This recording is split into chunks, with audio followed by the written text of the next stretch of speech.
In the sumo deadlift, we're going to assume a wide stance, about as wide as the snatch grip marks on a barbell. The barbell will come up against our shins or over our shoestrings, just like in a traditional deadlift. And before we lift that bar, we're going to create a ton of tension through that core and pull the slack out of the bar by pushing that ground away and locking our upper back in place so that that spine is completely neutral from tailbone to the back of the head with the chin down throughout the entire lift. Now, on the sumo deadlift, you'll notice that my chest is a little bit more upright than on a traditional deadlift.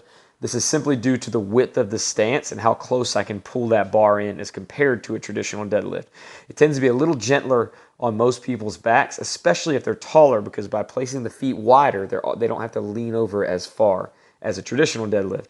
Now, my hands are inside my stance, so about where that knurling ends, and I've got the double overhand grip, if at all possible, forever until I have to go to switch grip. But this is important because a lot of people tend to make a mistake of where they place their hands. They won't put their feet wide enough first, and then they'll place their hands too wide. And you'll see that coming up here soon in the next video, or the next part of this video.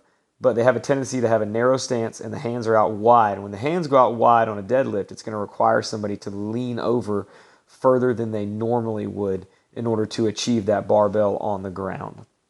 So you'll see that coming up here, as I said, in just a second. But generally, we're going to be out where those snatch grip marks are for our feet. Feet can be straight, turned out a little, or turned way out, but those knees have to stay out strong. It really depends on the person in terms of where their feet are and how they like to position them, how they feel. Now, this is an example of the error I mentioned where the arms are outside of the knees. Well, usually we'll get the hips too high and undue stress on the back.